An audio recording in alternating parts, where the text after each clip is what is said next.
Assalamualaikum warahmatullahi wabarakatuh. Perkenalkan, nama saya Aji dan teman saya Lauser Wijaya. Di sini kami akan membahas tentang filsafat di abad ke-20 yang disebut juga dengan filsafat kontemporer. Tentunya tidak semua tokoh akan kami bahas dalam video kami. Kami hanya membahas 3 tokoh saja, yaitu Martin Heidegger, Marcuse, dan juga Gadamer. Sebelumnya terima kasih kepada teman-teman yang sudah menyimak dan menonton video kami. Terima kasih sekali.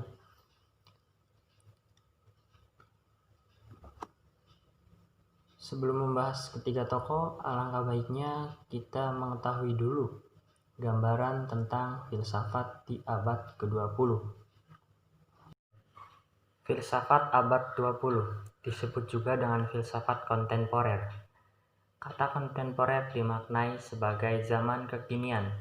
Filsafat kontemporer merupakan periodisasi pemikiran filsafat pasca filsafat modern. Pada masa ini terjadi pergeseran gaya berpikir dan corak pemikiran filsafat. Perubahan tersebut dipengaruhi oleh berbagai faktor sosial kultur yang sedang berkembang dan mengejolak di barat, seperti diantaranya revolusi industri yang berdampak pada kemajuan teknologi dan sains, revolusi Prancis, serta meletusnya Perang Dunia yang memantik para filsuf mengemukakan gagasannya mereka masing-masing terhadap realitas. Apabila pada masa modern kita temukan filsuf yang objek pemikiran filsafatnya mengatasi berbagai macam problem filsafat yang luas, diantaranya adalah ontologi, epistemologi, dan aksiologi, seperti Immanuel Kant misalnya. Maka pada masa kontemporer kita akan sulit temukan itu. Pemikiran filsafat para filsuf kontemporer semakin heterogen dan terspesialisasi. Pada masa ini muncul aliran-aliran filsafat baru yang lebih membumi, lebih dekat dengan problem keseharian manusia. Beberapa aliran filsafat berkembang pada masa kontemporer adalah pragmatis, fenomenologi, filsafat analitik, eksistensialisme, dan strukturalisme. Jika para filsuf modern memfokuskan pemikiran filsafatnya pada sesuatu yang mereka sebut kebenaran sejati atau inti realitas dan hal-hal pokok yang mendasari pengetahuan, maka para filsuf kontemporer sudah beralih kepada hal-hal yang lebih spesifik dan terspesialisasi sebagaimana yang telah disebutkan di atas. Oleh sebab itu, kami di sini akan membahas beberapa tokoh filsafat di abad ke-20, di antaranya Heidegger, Marcuse, dan Gadamer. Yang pertama yang akan kita bahas adalah Martin Heidegger. Martin Heidegger lahir pada tanggal 26 September 1889 di Jerman.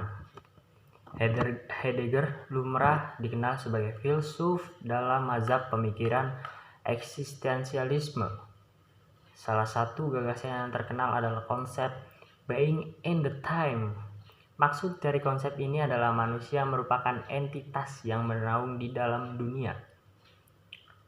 Untuk memahami sang manusia, kita harus memahami bagaimana manusia mempersiapkan dunianya dan bertingkah laku berdasarkan persepsi tersebut.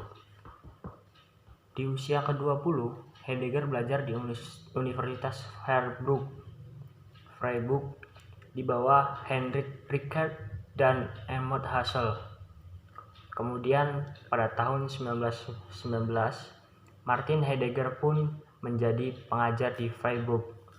Heidegger menjadi pewaris kepemimpinan gerakan yang didirikan oleh Husserl, yaitu fenomenologi. Tujuan fenomenologi adalah untuk mendeskripsikan setepat mungkin fenomena dan struktur pengalaman sadar tanpa mengacu pada prakonsepsi fisiologis atau ilmiah tentang sifat, asal, atau penyebabnya.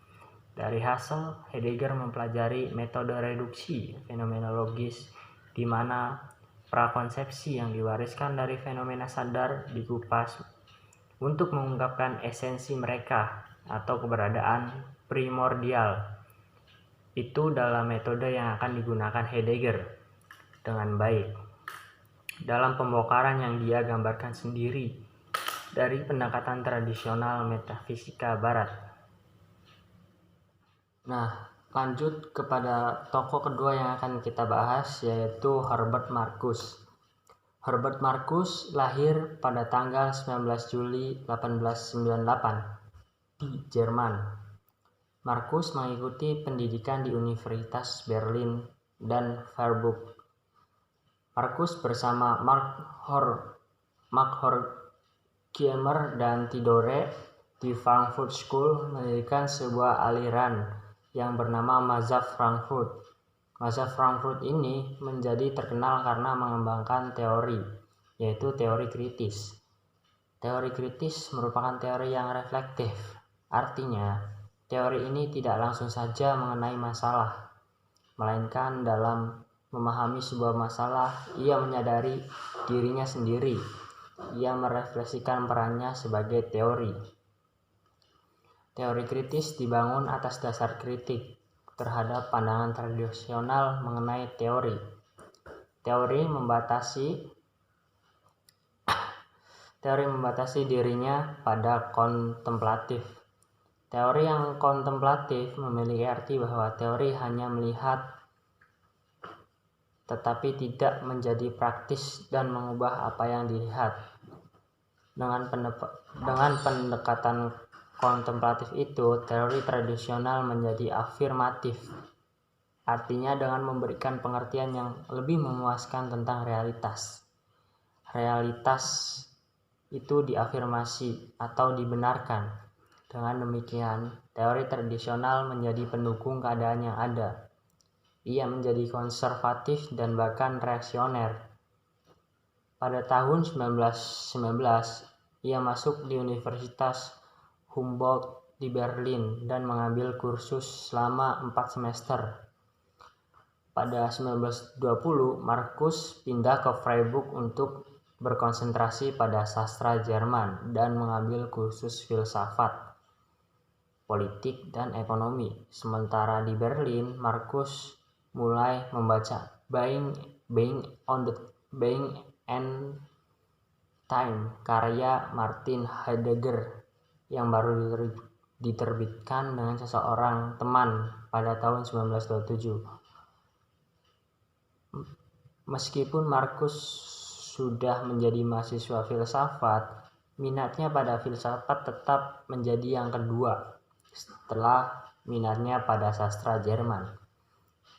Kegembiraan yang disebabkan oleh Being and Time akan membawa Marcuse pada keterlibatan serius seumur hidup dengan filsafat. Menurut Douglas Skinner, perpindahan dari perhatian utama dengan seni ke keterlibatan yang lebih dalam dengan filsafat menunjukkan bahwa Marcuse agak skeptis tentang kekuatan seni sebagai sumber pengetahuan kognitif dan sebagai instrumen pembebasan pribadi dan perubahan sosial. Dampak yang Heidegger berikan begitu besar sehingga Marcuse kembali ke Freiburg pada tahun 1928 untuk belajar filsafat bersama Heidegger dan Emmett Husserl. Pada tahun 1932, Marcuse dan Heidegger pun berpisah karena minat yang terakhir berkembang dalam sosialisme nasional. Lanjut kepada tokoh yang ketiga, yaitu Gadamer. Dengan nama lengkap Hans-Gerd Gadamer, lahir pada tanggal 11 Februari 1900 di Jerman. Gadamer dalam pemikirannya menjelaskan keberkaitan cara kerja hermeneutika dan retorika secara dinamis untuk menghasilkan suatu perkembangan daya tangkap manusia akan fenomena-fenomena yang ada. Dasar dari pemikiran hermeneutika Gadamer adalah retorika dan filsafat praktis. Di dalam sejarahnya, retorika dan hermeneutika memang selalu terkait. Retorika adalah seni untuk memaparkan pengetahuan, sementara hermeneutika adalah seni untuk memahami teks. Juga bisa memiliki arti luas, yakni realitas itu sendiri. Dalam arti ini juga dapat dikatakan bahwa hermeneutika dan retorika saling membutuhkan satu sama lain. Retorika mengandaikan orang memahami teks, sementara pemahaman tidak boleh berhenti di dalam diri seorang saja, melainkan juga dapat disampaikan dengan jernih kepada orang lain. Gadamer sendiri berulang kali menegaskan bahwa hermeneutika dan retorika lebih merupakan seni dan bukan ilmu pengetahuan. Di dalam beberapa tulisannya, termasuk Truth and Method yang merupakan karya terbesarnya, Gadamer mencoba untuk melepaskan hermeneutika dari wilayah ilmu pengetahuan, terutama ilmu-ilmu sosial. Untuk melakukan itu, ia kemudian membaca tulisan-tulisan Plato. Menurut Gadamer, hubungan antara pembaca dan teks mirip seperti hubungan dialog antar dua orang yang saling berbicara. Dalam arti ini, dialog kehilangan dimensi rigorus saintifiknya dan menjadi percakapan rasional. Untuk memahami suatu persoalan. Selain itu, Gadamer juga membaca tulisan-tulisan Aristoteles, terutama pada bagian etika sebagai dasar bagi hermeneutika. Tujuan utamanya yakni melepaskan hermeneutika dari ilmu pengetahuan yang cenderung rigorus, saintifik, dan instrumental.